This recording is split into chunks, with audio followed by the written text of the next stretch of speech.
Good evening. Welcome to Sustainable Snow Management Workshop here in West Hartford. I am John Phillips. I'm the Director of Public Works. When I first heard about this workshop that the West Hartford Sustainability Commission wanted to have, I was actually excited. I was like, great, I'm going to go to it. I wonder who they're going to have speaking. I might learn something from it. I've been doing snow and ice control in West Hartford for 33 years. I was actually a snowplow operator contractor in the winter of 1995, 1996, where West Hartford received 115 inches of snow. That is actually our high water mark for snow in our community. Goes back 33 years, 32 years from now, 31 years actually. So I've been at this in West Hartford on our roads for quite a long time. I've worked my way through understanding plow operations from the truck in this cartoon, which was one of my favorites. It's a direct conflict between Public Works and the residents trying to do the same job at the same time for the same space where the snow has to go. It is really one of my all-time favorite cartoons. But in my experience of plowing snow in West Hartford, I've probably seen it all, like that largest snowfall accumulation for our region, to ice events, to, I guess they said that I was the expert to talk about this workshop, but I'm excited to do it and offer what I know about snow and ice control and how to apply it and the relationship Public Works has with the town. So sustainable snow management, really, there's two major, if I had to categorize it, Public Works, residential property owners. That's really what Public Works focuses on. And then the balancing of safety, environment, and cost. And that's where sustainability really falls into the sustainability issues of safety, the sustainability definitions for environmental, and obviously sustainability issues for cost. And again, another smart cartoon, which is probably very relevant to 2026, and I've got 3 sons. There's no app for that. True story, I've got a 300-foot driveway. My sons had to shovel it, hand shovel it, before they were able to use any technology like a snowblower or a loader tractor to clear the driveway. And I can assure you the machine never broke. They never abused that machine after doing that exercise. So again, they definitely exercise sustainable practices. So why sustainable snow management matters? First and probably foremost is obviously we want to protect our waterways. While West Hartford's not necessarily a groundwater, aquifer, well-driven community, we do have the MDC, and our reservoirs are up on Avon Mountain in location, but there's still obviously water runoff to those locations, but really just water runoff to all of our water courses, Trout Brook, our Piper Brook, all the streams that eventually make it to Park River, which make it eventually to the Connecticut River, which eventually make it to the Long Island Sound. And obviously the efforts that we put in our snow and ice control, not just West Hartford, but regionally speaking, is what creates the dead zones that we do have in Long Island Sound. We're certainly a lot better in today's environment than we have been in the past, but we still have a long way to go to at least keep it and minimize the impacts we have on all of our water courses here locally and as everything downstream. We want to reduce infrastructure damage. And so sustainability applying to that is the materials we have to use, right? It really comes down to picking your poison on the materials that we use on our roads for de-icing. But we still want to use it in a manner where we're minimizing the infrastructure damage. So that's always a key point, and as we look in our operations. Control costs, right? The snow operation is funded by our tax dollars. We know that's a finite resource. We don't want to just be, we want to be the best stewards possible and control the costs. The materials that we use, both physical materials in our plow trucks and the machinery that it takes to remove snow, but the salt materials that we use for de-icing are costly, and we want to make sure we're using that in such a manner that we're not overspending when we don't have to, and then obviously that achieves other objectives in a sustainable manner.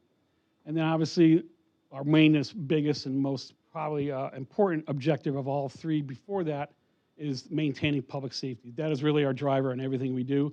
Unfortunately, public safety will be the decision maker, the last thing we have to make a decision on based on our actions or activities.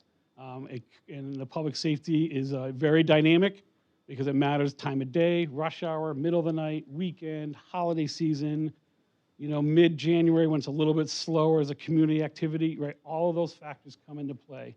when we consider the measures that we take as a public works agency to maintain public safety.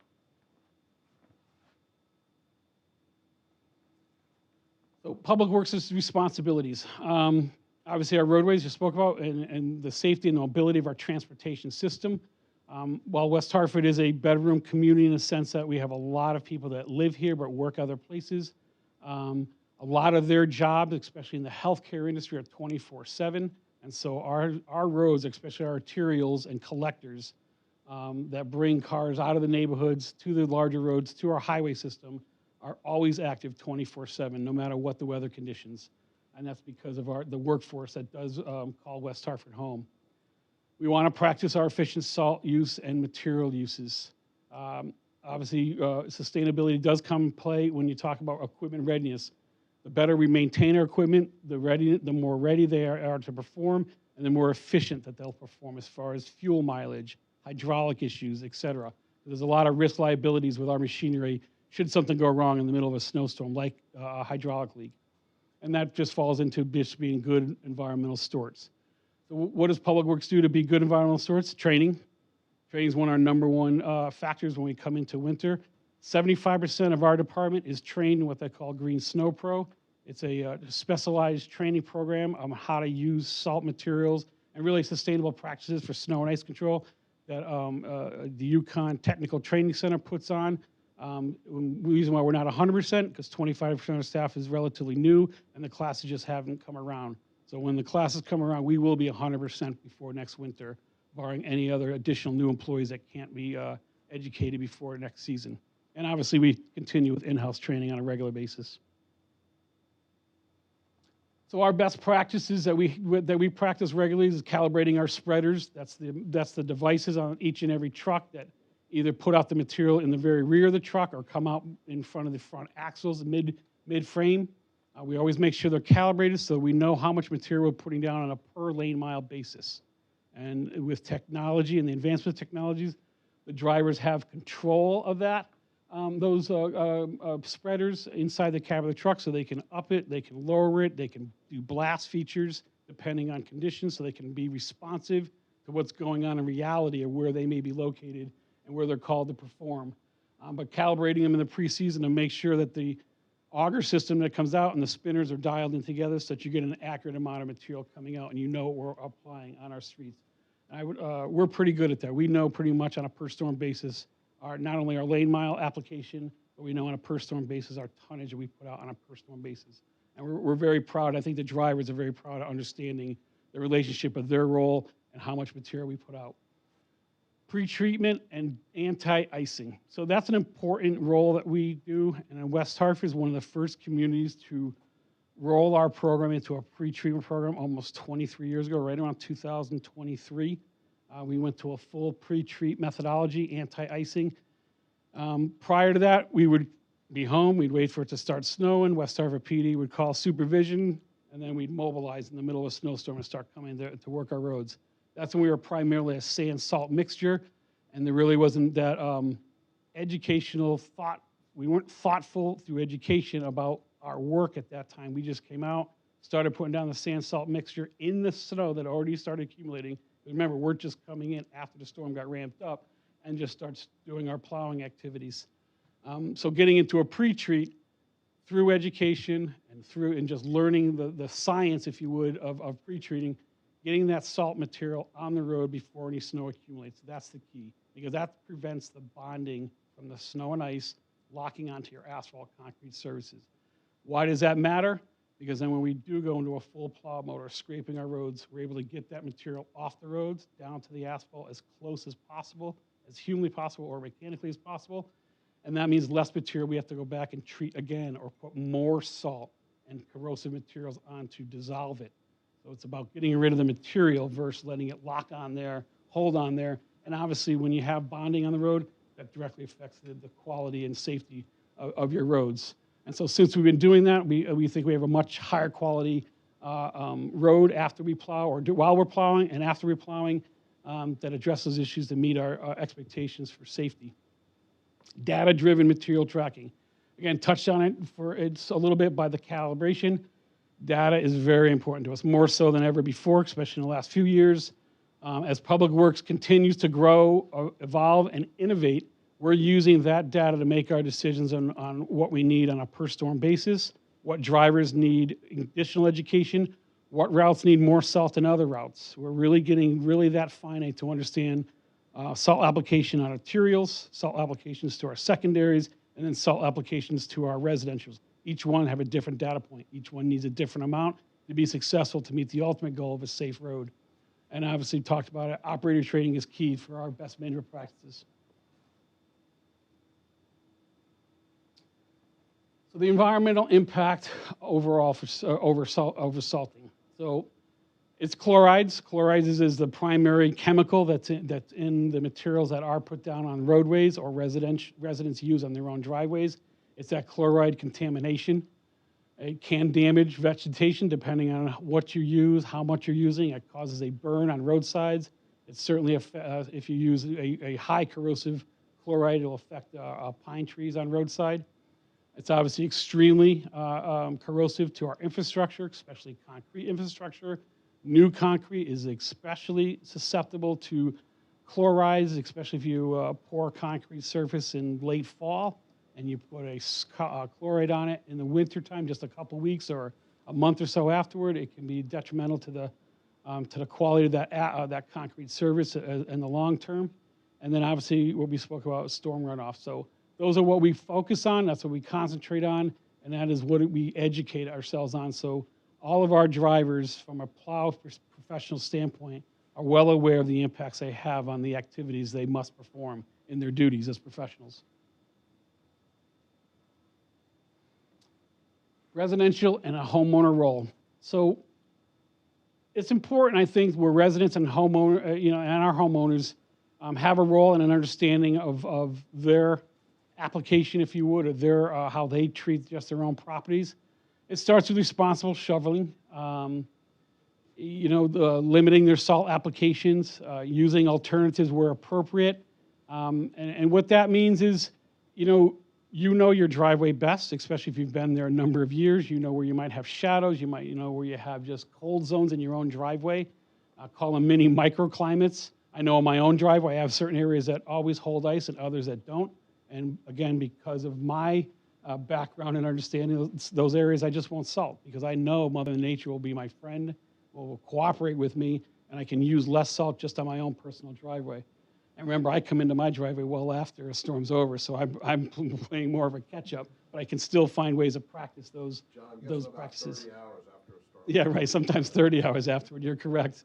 And then obviously you want to store the material properly in your own home because most of our homes probably have drains in our garages and stuff. You certainly don't want spillage or moisture around there to bring that material into your own storm drains and to deteriorate your own systems of your own home. So a best practice for homeowners, really the number one best practice, and this is easier said than done, I will admit it. It is easier said than done. My family included, would love to just sit around. They do love to sit around because my wife being a snow widow and just watch the snow fall. But shovel early and shovel often. It's important, again, like I said, about our ability to plow the snow off the streets after a pre-treat. The more often you shovel, the lower amounts that you shovel to get that material off, the less likely to have bonding or icing. Especially when you get into daytime hours, believe it or not, that radiant heat will still come through the clouds, even if it's snowing. It gets extremely weak if you're in that 1.5 to 2-inch snowfall rates, but if you're getting an inch an hour or less, the sun still and radiant heat will still come through. And removing that snow will still penetrate the asphalt or your concrete surface, and you'll have a difference in temperature range, and it will help you. But again, the key is removing what can turn into ice as quickly as possible and as often as possible. Apply salt sparingly. That's what I mean by practicing. Homeowners should learn and understand how their driveway reacts to the temperatures, time of year. Certainly December and January is the worst where the snow is at its lowest angle. But come February, you can start making adjustments because the sun angle starts coming up. Certainly by Valentine's Day of every year is our marker in Public Works. We know after Valentine's Day, because of the sun angle, we can dial back our salt application because the sun angle is starting to hit an appropriate spot where you can see a 10-degree difference in road surface temperature and air temperature during the day. At night, that flips. You lose 10 degrees on your road surfaces to your air temperature during that time of year. But that 10 degrees means a lot as far as melting off. Even this winter, if you can recall, wasn't too long ago, we had sub-zero weather after our January snowstorm, and even after that sub-zero, during that sub-zero weather, we had melting on our roads during the day because road temperature was warmer than the 5 and 10 degree temperatures we were experiencing as an ambient temperature. So that's a real-time example of actually acting. Use sand for traction. So if you really want to be a good steward and you stay away from chlorides or other calcium products to melt the sand, to melt the ice activity that you might see on your sidewalks or your driveway, use sand. If you're looking just for traction, you're not looking to dissolve it, and you can live with it. You can have a higher tolerance, if you would, for some slippery spots in your driveway. Sand is a good alternative at a very micro level because at the homeownership. I'll talk about public works using sand in a minute. And then obviously you want to sweep up excess material. As on a homeowner's perspective, once your driveway dries off and you know you're post-storm, if you have excess sand, certainly sweep it up. It's reusable. It's 100% reusable on a residential level. And so is salt. So if you're a salt user at home and you over-apply, and here's where you know if you over-apply, is if the next day your driveway is dry, the snow is gone, but you still have granular product on your driveway, you over-applied. That just means there wasn't enough moisture content in the snow to dilute or brine out the salt that you put on your driveway. That salt is still good. You can sweep it up. It might be dirty and rocky, but it's still applicable for the next snowstorm. I'll throw in a key point where a lot of people miss. They miss where the salt will collect up against their foundation, up against their door jambs of their homes, especially if they have door jambs that are really low to their driveway right next to our garage door.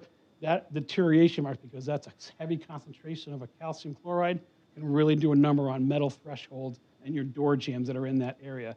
So I highly recommend all 4 of those steps. If you can do it, shoveling early and shoveling often. Shovel to your front yard, not to the tree belt. It'll save you a lot of headache as far as that tree belt building up.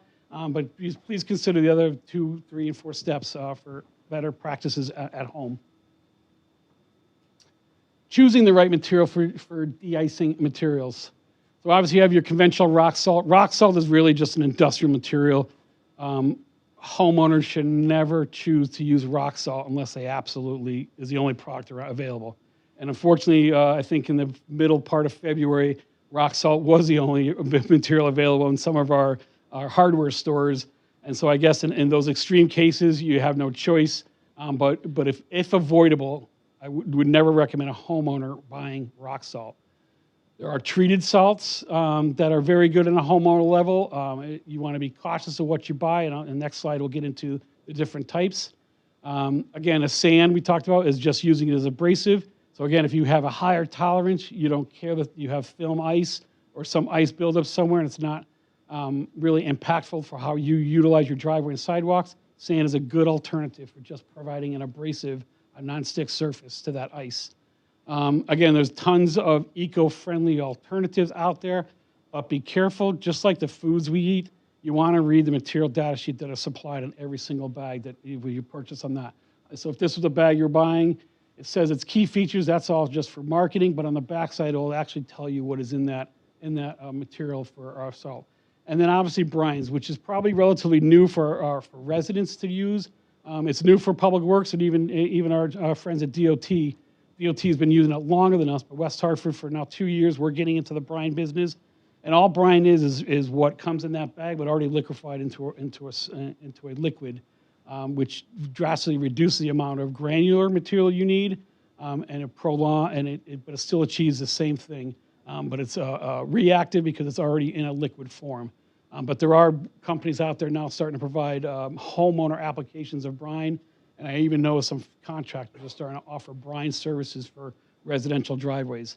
Another benefit on the residential level, homeowners, if you use brine just to pre-treat your driveway and sidewalks, again, you won't get that bond between the snow and your surface, but you'll also eliminate the track into your house, the track into your garage.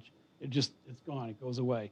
And so you can save you on those area rugs and other areas or tile surfaces that you might have in a foyer or entry area of your home.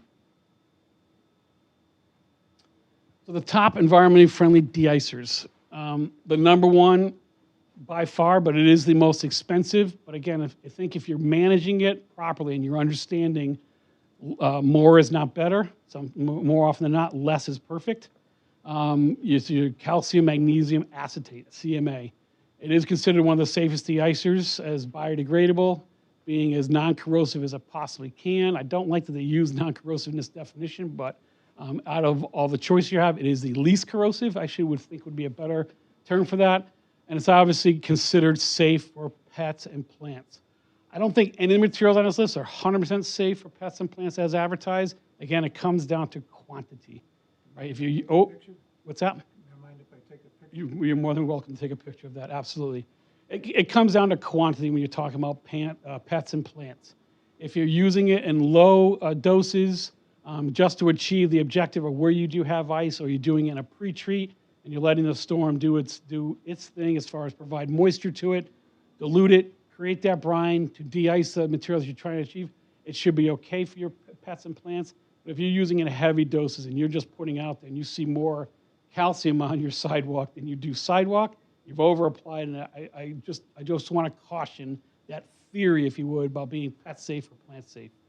And then you get into other areas, again, another spin-off of the magnesium acetate, just magnesium chloride, again, highly effective.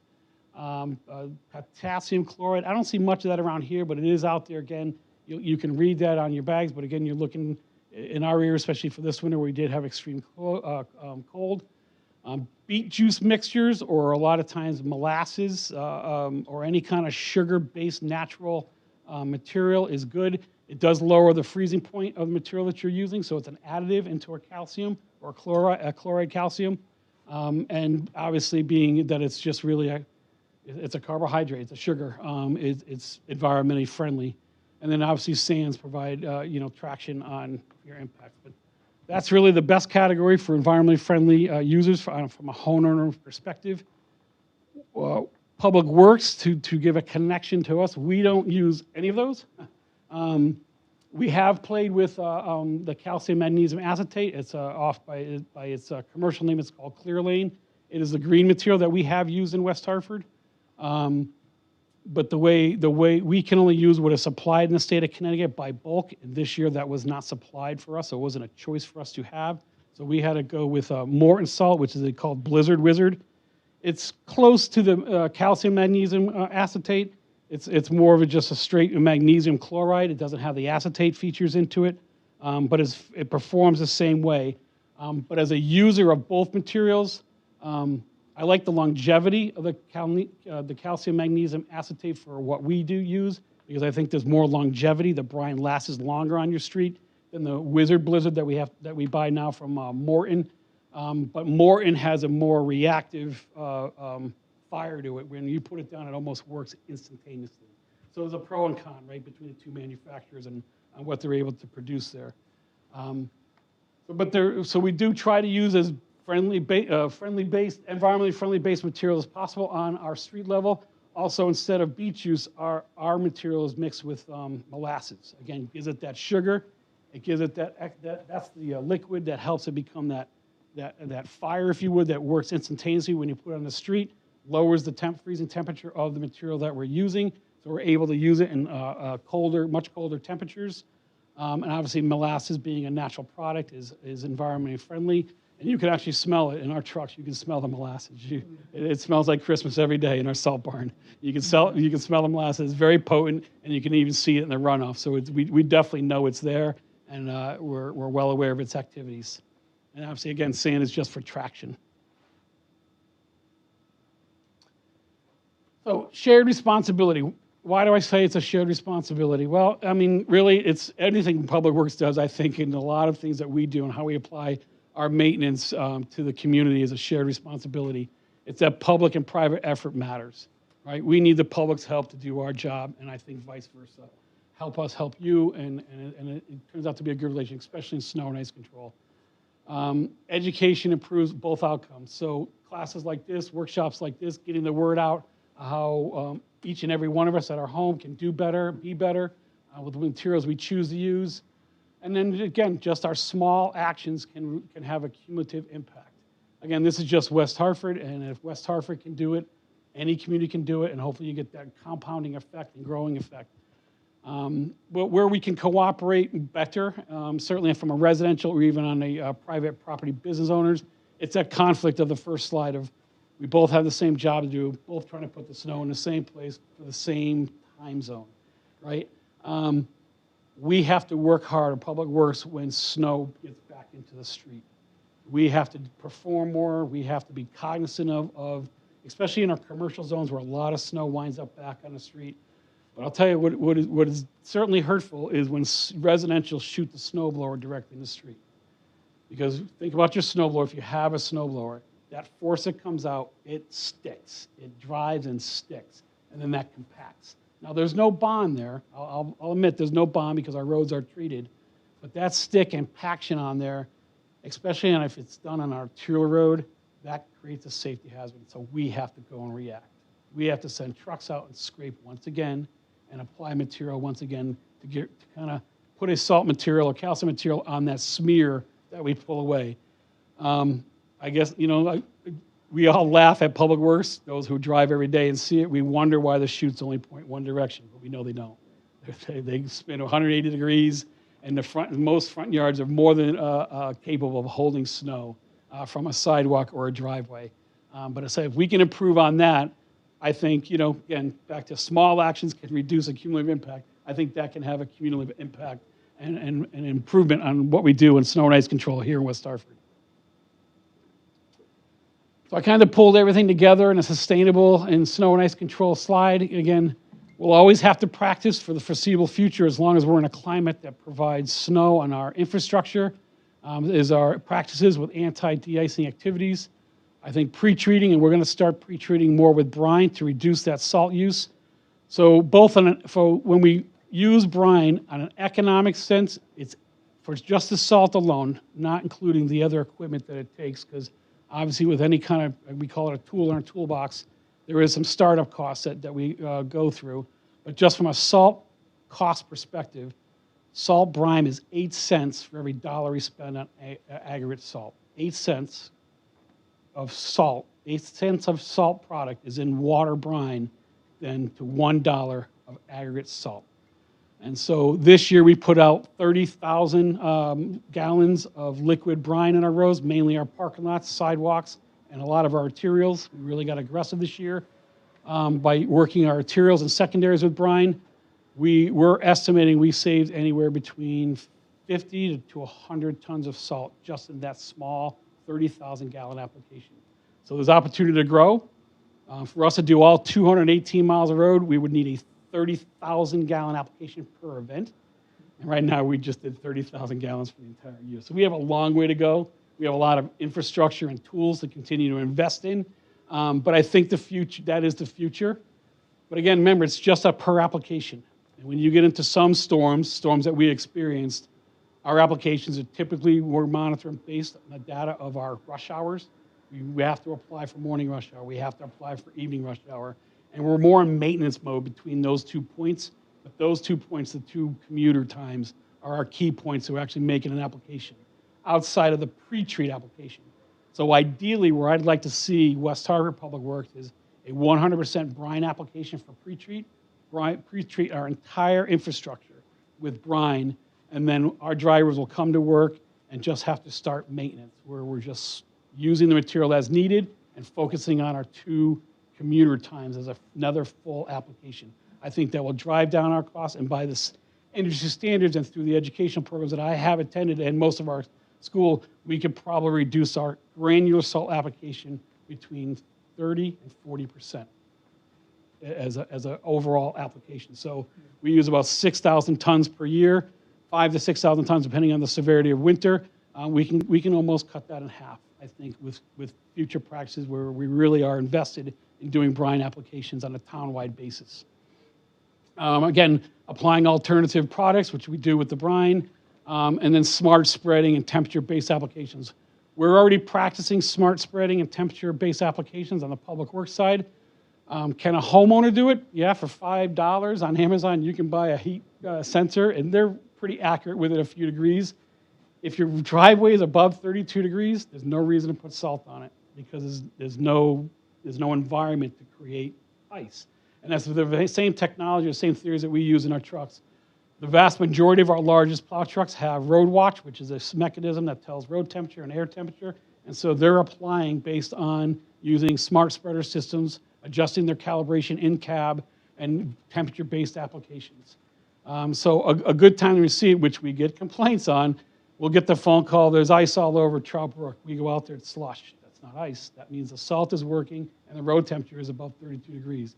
And then we get the complaint, I saw the truck drive by and he didn't do nothing. There was nothing for us to do. It was already melted, it's just slush. So all he could really do is just scrape it off, which usually does happen. But they're looking for that salt application. You need salt in this road. You didn't salt my road. But our drivers, outside of that complaint, what we do is just that investigation and make sure we're doing the right thing for the road, not necessarily what the complaint may have seen us not do. Again, snow plowing, we do clear the snow before treating. So we get the pre-treat down, but let's say we get caught without pre-treating for whatever, in which doesn't happen really with weather data now. We're really good at making sure our pre-treats are done. You have to plow before you put any material down. Back to what I said before, we were doing straight salt and pre-treating some 23 years ago. And when we would come in, we would just throw that material inside the snow. And that material would never make it to the road, and then we'd plow it right off to the side of the road. And so again, almost the bell goes off like, duh, why didn't we think this sooner? So yeah, so if we do get caught in a storm where we're a little late and the road may have an inch of accumulation, we have to scrape it before we apply any treatment on it. That's just common practice now for our snow plowing. Snow plow route optimization. You know, when I first started in this business, you had a plow route, it never changed. And we just, every year was routine, it was steady. Now, it's a complaint from the staff, but they understand it because it can be frustrating. I can empathize with the frustration. We're constantly playing with plow routes. We are constantly looking at better ways to attack a neighborhood, better ways to address hot spots, if you would, that maybe nag us in as far as a snow and operations. So we're always looking at ways to optimize our snow routes. Again, I will admit, it does drive some of our drivers a little batty because we're always changing route sizes and making minor adjustments. But we're driven on making sure we're doing the best job possible, the most effective way possible. And then the benefits and the results. Obviously, if we reduce salt, we'll reduce overall runoff pollution to our waterways, to any aquifers that we may have if people have wells in West Hartford, which I think we have a small amount, but not a lot. And then obviously cost cuts and preserve our infrastructure. Is the town manager will attest, that's my driver. The last one there is I'm always looking at a way to cut costs, but I want to preserve our infrastructure. I know intuitively how expensive it is to rebuild it, and I think the more we can try to take actions to preserve our infrastructure, you know, again, it's long-term, but 2035, 2040, 2045 will look better as far as the investments we make in our infrastructure in 2026. Just a quick conclusion. Again, talk to most of this. You know, we're striving for safe travel and safe walkways. We're looking for that cleaner environment. We're working for that, and we do, and our drivers do as well. Please, West Hartford residents, those who are here tonight and maybe watching, every one of our plow truck drivers want to improve the infrastructure from a maintenance perspective. They are true professionals in this trade of public works. I like this picture here because it's an example of what I've talked about. This could be anybody's sidewalk in front of anybody's home. And we have situations where residents will come out, or anybody, commercial contractor, and they'll put the salt on all these spots. It's not ice, it's just wetness, right?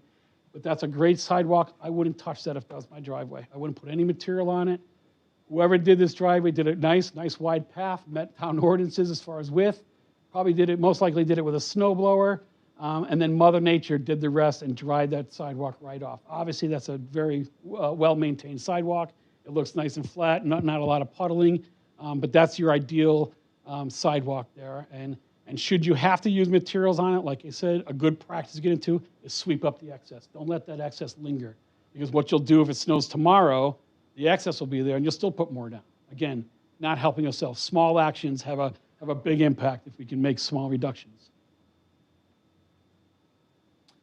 I love this picture here. Again, this is a lot of just kind of pulling together what I've discussed in this workshop. On the left here is the use of liquids, which is on our new infrastructure in West Hartford Center. That's LaSalle Road's new concrete surfaces. Public Works had I believe, a very successful educational communication education campaign with our store owners, property owners, and property managers. And this is a property manager who took our information seriously, and they applied liquid application. You can see the spread, it's uniform, it's consistent, and when the snow lands on that, there will be no bond. I'll put my career on that.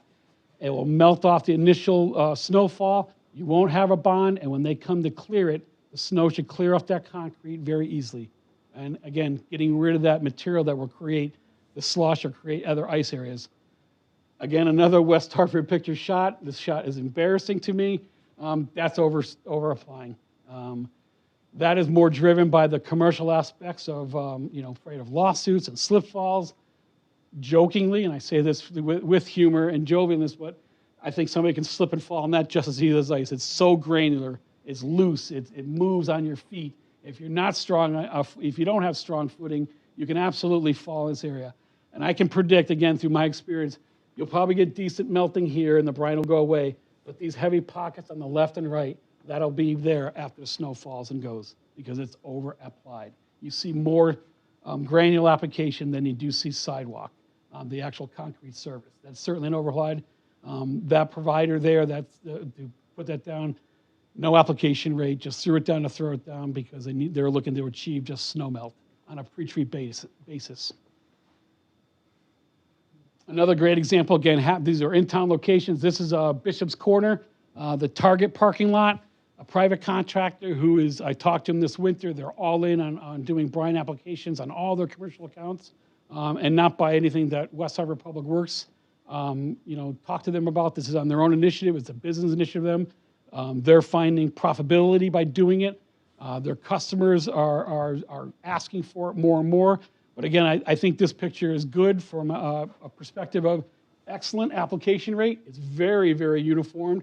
It goes throughout the area. There's no granular track. I'm sure Marshall's there and Target, the stores, they have to be happy because there's no granular stuff coming into the store. We've all been to the stores, and it goes in deep into many aisles. Those merchants are probably extremely pleased that they're not having that track go in. And when the snow falls on that parking lot and the machines come in to remove it, it's getting right down to the asphalt. And then one of the added or collateral benefits of using chloride is a natural drying agent. So this parking lot will be dry within hours of a snowstorm. Hours. And now when you have a dry service, that's the safest service you can possibly have. Again, I think that practice will benefit their risk liabilities of slip falls and all those other things that do come along with snow and ice control. But that's actually a great example happening right here in West Hartford by a private contractor and a large business partner of the West Hartford community. And that concludes my workshop. Again, playing with art. I appreciate everybody's time. I'm certainly open for any questions. I don't know if we have any comments on the online piece, but I'm happy to take any questions, both online or in person. Yes, sir. I have an extremely uneven sidewalk in the front. Mm-hmm. Is there anything I can do snow removal wise that would help reduce that unevenness, or anything I could do in that regard? So if you get two slabs and one slab's lower than the other, correct? Many slabs. Many slabs? Sometimes it's about a 5-inch difference. Yep, between so that's heave. Yep. So, You should call the town's engineering department and put your name on their list. I'll admit, the list is long. They told me there's over 800. There is. So I said my next comment was good. For every one call we get, for every one repair we make, we get 3 new calls, right? And so over 800 in front of me. yeah, so it'll take us time to get there, but that's really you're in a situation where the solutions we have to level up, the sidewalk needs to be leveled off. We've actually started a lot of that work, so some of that 800 may be addressed now. We have a company working on Farmington Avenue right now, coming out of the center, and they're grinding off those lips, if you would, and they'll give you a flatter surface. But again, here tonight, I don't know where you are in the queue, but you've done everything properly, and hopefully that work gets executed as soon as possible. But that's your best bet. Outside of that, now you know where your ice is going to show up, right? So you know what slab won't have ice and where you might have ice. That's where you want to concentrate any de-icing. If you want to start practicing yourself at home, work on those areas where you know ice is going to build up and stay away from where there is no ice. There's no need to put material down on it. Keep that material, anti-de-ice material, in the areas where you know there's ice buildup. Is a good practice. Or if you got tolerance, just throw sand on it. And then you can sweep up that sand storm by storm and reuse it. Public Works can't reuse sand because the traffic balls it out, makes it non-angular and non-granular, and so we're not able to reuse the road sand that we would sweep up at the end, on the street sides. Any other questions? Yes? Let's talk about brine for a minute. Mm-hmm. It's so fascinating, because I obviously have seen you for years. Mm-hmm. You put the brine down, you can see it, there's no storms coming, we can see it. It's good forecast of Yep. snow. But brine in cooking is just basically a salt and water mix. Is that literally what brine is? Yep. Is it viable in the proper chemical compounds for a layperson, or is it something only municipalities have access to? So, due to support of our council and our town manager, we bought our own brine making machinery. So we make our own brine. It is water and salt. With a coffee cup? Yeah, we start with a coffee cup and make it. No, it's really looks like just a large washing machine. It's got a plug, an agitator in it. It fills up with water. We throw the salt, the balance of salt that we want in there, and it pumps it into a storage tank. But that is it. It's water, salt. That's it. So it's 100% just what you do as far as cooking goes. I believe there are residential containers or the sales of it. I don't think it's widespread. I don't necessarily know if you can get it at Lowe's and Home Depot. Okay. I know there's a place, Middletown Ice and Coal sells to residents in gallon and 5-gallon jugs. They do sell a brine. I do think you're going to start seeing it, especially after this year. Okay. For the first time in my experience, I've seen residential, homeowner contractors, smaller trucks that are doing driveways have brine machines in their trucks. I know Butler Power Equipment has invested a lot in his inventory to sell the material, sell the infrastructure to provide it, and he sells out every year. So it is getting out in the smaller markets away from the commercial guys, which would be us and DOT. It's such a game changer, because if you can prevent that glaze, you're ahead of the storm the whole way. Yep. That's the key thing. The glaze is what. It's that bond, yep. Because then you can get the snow off the road, and that's what changes everything from a post-storm perspective. Yes. Thanks, John. Yep, thank you. Yes. The state DOT has adopted any of these practices. Do I know any of DOT's practices? Well, do you know if the state DOT has adopted any of these practices? So, if I believe you said, do I know what DOT's practice is, or do they practice what we do here in West Hartford? They've adopted any of these. They adopted, excuse me, okay. Great question. Yes, but plowing a highway is way different than plowing a residential street. What we focus on a particular point of time, like the commute, morning commute, afternoon commute. They don't have that luxury. They've got to concentrate on their roads all the time. They don't have the luxury to lose the highway, where I can let 6 inches build up on a dead end, and I know I'm going to take care of it quickly. But as far as using de-icing materials, they do practice brine, especially in the early years, just bridge decks. But DOT is now doing the same as West Hartford, doing a lot more linear mileage on straight highways over brine. But DOT, because of the volume of salt they have to use, they use just a straight rock salt, which is extremely corrosive. It's on the top tier as far as materials not to use from a lower level, and they treat it on the truck. So they have liquid treatments to treat the salt before it's actually applied to the road. But they're primarily using just a rock salt with a sprayed-on treatment, where our material is pre-treated before we buy it, so it's a little bit more uniform. Does that answer your question? Yeah. A second question would be, obviously, the amount of snow that we get changes from year to year. Mm-hmm. How do you plan for that? That's actually a great question. So how do you plan year to year on the snow we get? Well, one of my slides, data. We use the data. I know just without pulling up any hard data, we get snow about 20 days a year.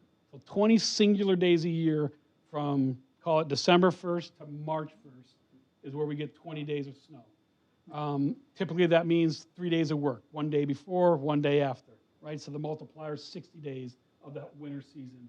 we're really active. But when you get down to that single, when it's actually snow, it's about 20 days a year. Lately, previous to this year, we've only averaged less than 30 inches of snow on the ground. We are seeing more ice.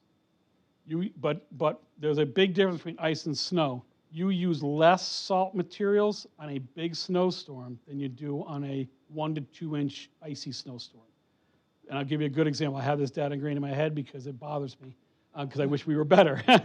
So we had a 2-inch snowstorm early part of January, but it covered 3 commutes. It was only 1 to 2 inches, but it was really long, it was cold, and there was a lot of ice. We used almost 700 tons of salt during that time period. The storm we just had late February, the 13 inches on February 23rd, we used 250 tons of salt. That's it. So you need less salt when you have a lot of snow because your activities are different. You're just plowing snow. You're removing the snow off the street, and then you treat, you're done. In a prolonged, small storm that lasts a long time, you're constantly treating, especially your arterials, especially getting into your sensitive zones where we have medical facilities, convalescent homes, our firehouses. We're constantly have to pay attention to those roads to make sure the ice is kept controllable in the event of something going on. I hope that answers your question. It does. A final question.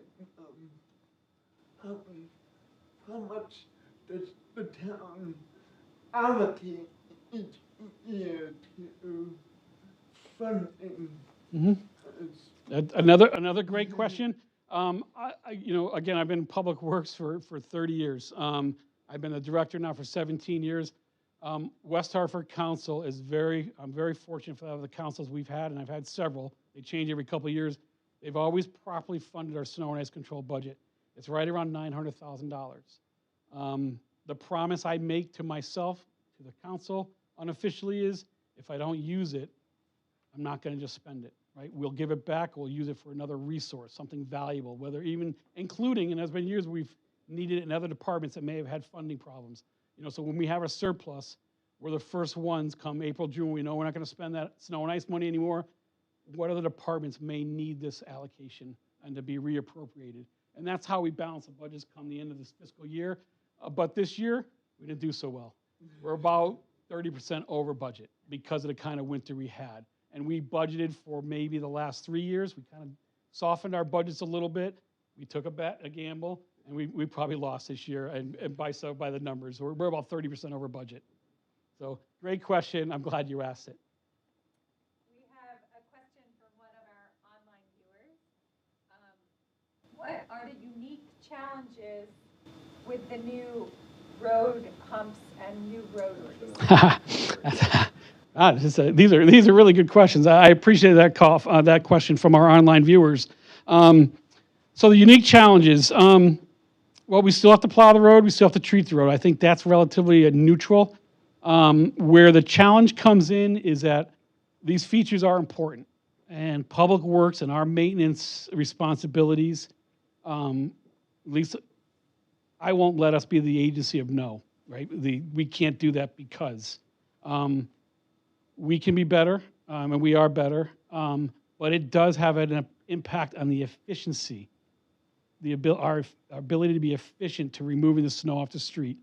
I want to be very careful because I don't want to use to stay away from the speeds or slows, but we do have to be more methodical when we drive down a street with speed bumps or bump outs than we do when they're not there. That's what I mean by efficiency. A straight line street like Trout Brook typically still is right now, no speed bumps, no bump outs. You got a straight curb line for almost 3 miles straight from Quaker all the way to Albany Avenue. That's efficient. We can put our wing plows down and drive. We do not, and I can say this with pretty good operational visibility because we have GPS on our trucks, we rarely exceed 30 or 35 miles an hour. It looks like we're going fast. It's a big truck barreling, making a lot of noise, but we're in that sweet spot because it is the most effective plow speed range, 25 to 30 miles an hour. Obviously on Trout Brook, you want to be closer to 35. You need that momentum and that push. You've got some cases 5 lanes of road, of snow to push the side of the road. So that road is super efficient. We can use all of our best apparatus to push the snow off. When you get to a boulevard, it now has extensive bump outs and has several speed humps. We can still plow it, yes, but it's less efficient. So we have to be a little bit more cautious and a little bit more methodical in our maneuvers to get the street done. And then an added issue is we probably have to do more frequent return trips to get the corners done, to get the edging right, so we have a full width of road. Why is full width of road important? Because this is New England. We will have a 40-degree day after a snowstorm, and the snow will melt and run. We need to make sure our catch basins collect that water runoff. So it's important that we go curb to curb. Plus, it is a safety issue. If we have a shrunken road, you have a safety issue as far as traffic traversing on our multi-lane roads. So really just what it does, we can do it and we will do it, but it does make our job a little less efficient. What's that mean, total impact? Because every little thing does matter. It will just take us longer. Our duration to plow the storm when it's done snowing to completion will become longer. And then we'll just have to operationally think about that and make considerations in the future as that time frame becomes longer as we continue to evolve into a Vision Zero community. Hopefully I answered her question. Good. Yes. So maybe a little complicated question, but so you think about there's like 3 players in removing snow, right? Town, their areas, residents, and Yep. contractors. Mm-hmm. So do you, two parts of the question, like if there's, for the contractors, do you like work with contractors who work in town to sort of educate? Because you're pushing the cutting edge, using new things, maybe they'll be available to them. Is there a way to kind of spread that information to them? Couple parts to your question. Do we work with contractors? We work with our known contractors who are willing to work with us. We have West Hartford is oddly, and I say oddly because it's such a large residential community. We have a lot of landscapers or contractors you're speaking of that actually home base here in West Hartford. Several large landscape home residential service companies call their home West Hartford. We know those contractors, most cases by first name basis. Some of them actually work for us by contract. So we do have conversations with them, and they're the ones that I spoke about earlier that are evolving, and I'm seeing them evolve. Like I said, I did have a conversation with a contractor who's not local, but still made the time and effort to speak with them and learn about what they're doing up at Bishop's Corner, the whole entire business complex up there. It's the smaller guys who are coming in from other towns. We just don't have any connectivity with them. Green Snow Pro is offered to all contractors. They have a commercial educational program that the same classes we go to are offered to commercial contractors. I certainly, like Nairo is a contractor that does Blueback Square. We have a relationship with Nairo. We're in close communication with them. I know they've taken that class. Actually, I think we referred it to them. In other states, so we're Green Snow programs. New Hampshire was the first state to adopt Green Snow Pro. They actually made it legislative, and you can't get a municipal government contract unless you are certified in Green Snow Pro. So they wouldn't. So if we were in New Hampshire, I couldn't hire you unless your staff had the sneak green. So I'd like to see Connecticut go there. I know there's energy to go there, but it's a legislative process. It's got to go through the committees and the right channels. But I'm hopeful that someday it'll get. What's that? Can't the town go there by itself? I don't know because we're not offering the training. So how do they get the training? If we mandate a training, where are they going to get it from? Right now it's voluntary. It's not mandatory. I'm hoping the state take the lead like New Hampshire did and make it mandatory to have these contracts. That would be easier on us than us policing it. So yes and no. We do on the contracts we know of, and we can maintain a relationship. And then the ones we don't, we have to have in-storm relationships and in-storm conversations. And we do the best we can there, but it's hard. It really, in the storm, it comes down to a cat and mouse kind of game and relationship. But it is a great question. I wish we can improve on that. As area we need to. And on the other side of it, back to Yep. the resident, you've listed quite a few things that residents can do, but if there's 3 things that you want residents to do, what would that be? Number one thing, don't throw the snow in the street, whether it's yourself or your contractor. Don't plow it out of your driveway and push it across the street. That only hurts your neighbor because downstream that snow's going. We have no choice but to push it downstream, and the neighbor diagonally 45 degrees from is going to get hurt. Their driveway will get filled in. That's probably the number one thing. The number 2 is, again, easier said than done, is just try to shovel more frequently. Shovel your driveway and sidewalk, a 6-inch snowstorm 3 times. I know it's hard, especially in the middle of night when sun come. because then that will make a big difference in how much material you need to put on your driveway for de-icing. And I would, not a lot of people do it, but I think if you pre-treat more, you might not have to post-treat, especially in a driveway, especially in West Hartford, where a lot of our driveways are single car or double car driveways. If you pre-treat, you probably won't have to post-treat. Shovel your driveway, let Mother Nature do what it will do, and then because you've used a calcium chloride, it will dry. It will really dry, and then you're just addressing your hot spots. That will reduce the amount of materials you would put on from a homeowner's perspective. So I would say those three things off the top of mind. But number one is, yes, don't throw the snow in the street. Talk about reducing our efficiency to do plow. Yes, another online? We do have an online comment and question. You recommend to shovel early and often, but we have done that and have had to continue to remove large chunks of ice that are plowed onto our sidewalks. Mhm. How can that be prevented? Yeah. I wish I had an answer to that. It can't be prevented. There's an inherent conflict between our public works obligation to plow the street curb to curb, get the snow off the street. Obviously, which I mentioned, our biggest driver is public safety and use of our transportation system. I don't think that will ever go away.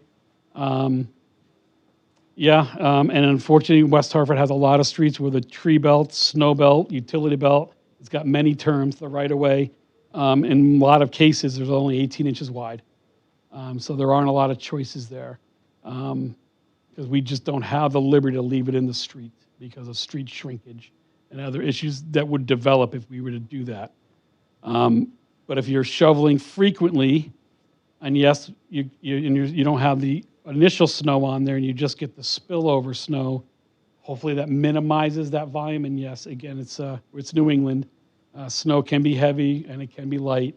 It's really situational based on the snowstorm. My biggest thing is just I do have empathy. We all homeowners too. I have sidewalks. We know exactly what you have to go through, but it is an inherent conflict that there is no easy solution to solving. So I apologize to that question. I'm sure that's not the answer they were hoping to hear. I had the benefit of the blowover, or whatever you called it, from the plow onto my sidewalk meant I never treated my sidewalk because whatever was on the street treated my sidewalk.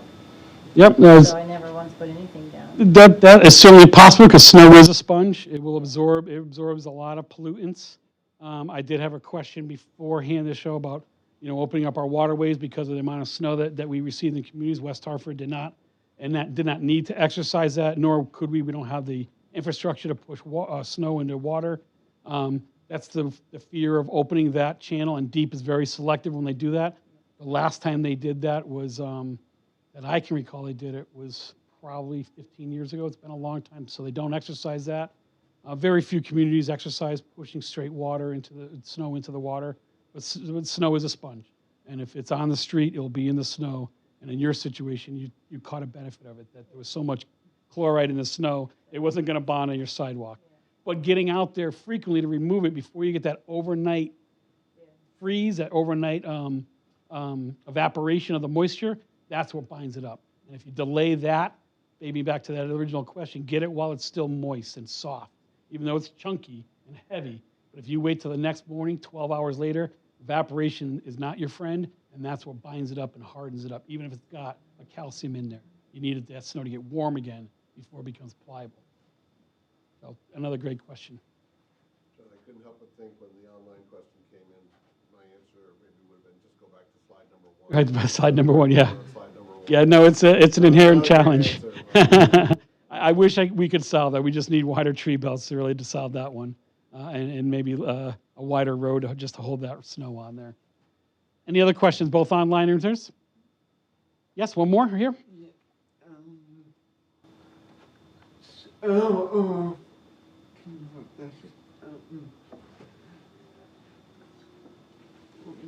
How much of the push of your budget is fuel cost? How much of the budget is fuel cost? Is there any potential or electric snow plows? Great question. So, I don't measure fuel on a winter basis. We measure fuel on our annual basis for our consumption.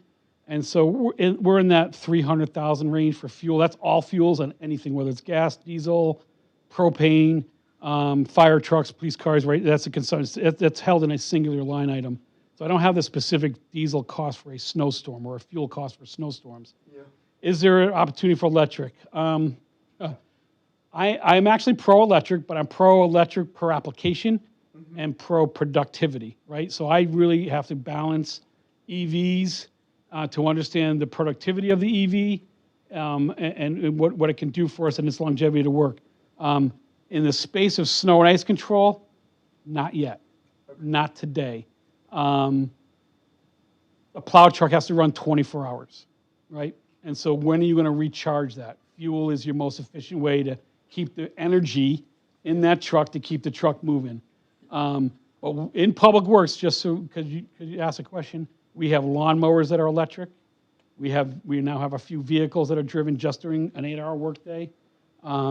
We have our line stripers that go out and paint the Vision Zero line. They're electric because the batteries last for 8 hours. They're plugged in at night. They work all day long, so it keeps our productivity levels up. So we're slowly evolving to the EV to address that question specifically. I just came back from a world equipment show.